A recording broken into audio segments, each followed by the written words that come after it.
Welcome back, guys. In this lecture, we are going to discuss about conditional rendering in ReactJS. Here you can see in the app.js component, we have only one h1 text with the value conditional rendering. I will show the output first. You can see here we have only one h1 text conditional rendering. Conditional rendering is nothing but rendering components in the HTML content of the ReactJS application based upon the conditions. So first we will apply some condition or if condition or else condition, something like that. So if the condition is true, then we have to render the component. If the condition is false, then we have to skip that component.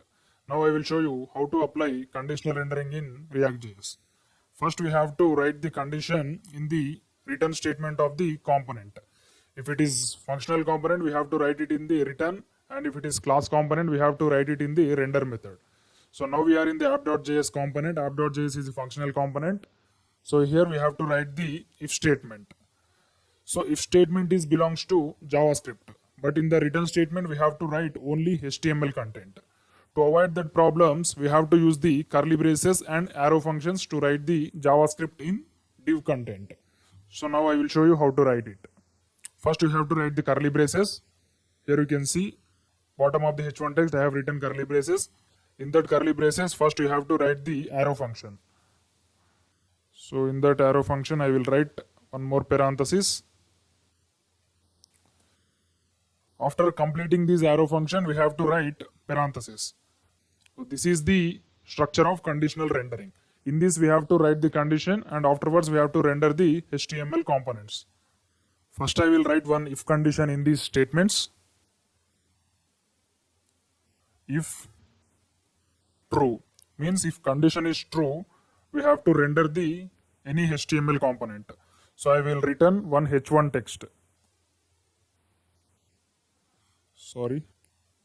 H1, the element is rendered. Now let's see whether this h1 element is displaying or not. Here you can see we got the h1 element with the value the element is rendered, because we are applied the condition true here. If the condition is false, it will do not render the return statement, means the h1 text will not be rendered. So I will apply the false condition here. Now let's see whether it is rendering or not. Here you can see there is no h1 text because the condition is false.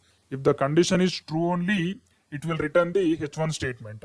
So not only one statement, we can return many statements. So suppose if you want to return more than one statement, you suppose it to use div. So here I will remove one h1 text and I will return div instead of h1. In this div we can return many number of h1 HTML elements. So this is first h1 and I will return one more h1 text. This is second h1 text, and I will changing the condition from false to true, then it will be rendered. Now let's see whether the two texts are rendering or not. Here you can see we got the two texts in the HTML content. This is first h1 and this is second h1. Now we will see how to apply the else condition in the conditional rendering. So as of now we have seen only if condition. Now I will apply else condition here. After the if condition we have to write else. In this also we can return the HTML content based upon the condition. So I will return h1 text with the value if statement is executed. So if the if condition is true, we have to print the text if statement is executed. If statement is executed. And if the condition is false, we have to return the same h1 text with the value else statement is executed. I will return div. In the div, I will return h1 with the value else statement is executed. Now let's see what is the output. Here it is rendering if statement is executed because we have given the condition is true. So if we change the condition from true to false, it will render the else part, means else statement is executed will be our output. Now I will change the condition from true to false.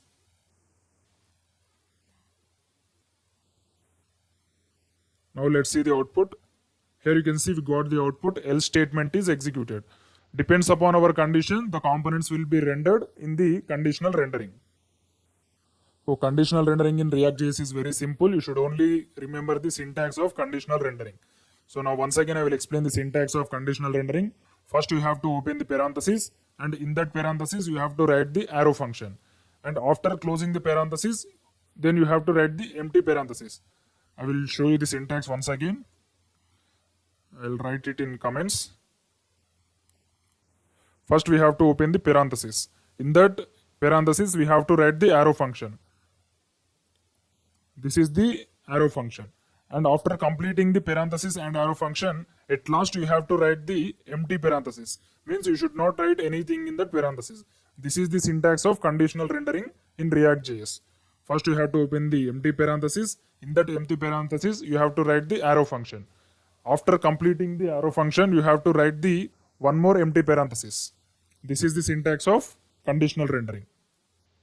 I will remove it. So conditional rendering is not only used for HTML elements, it is also used for rendering other components based upon the condition. So let's see, I will create one more component in the source folder.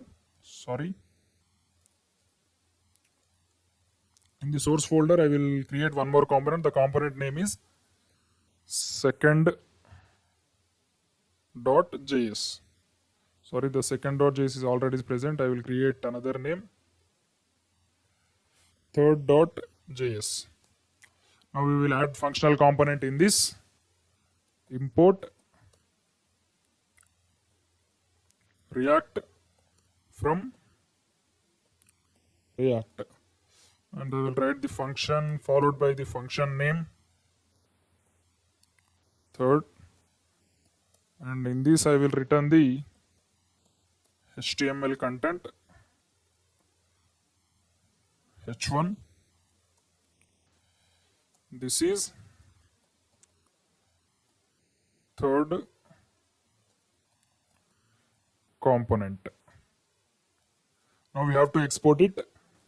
Export default third.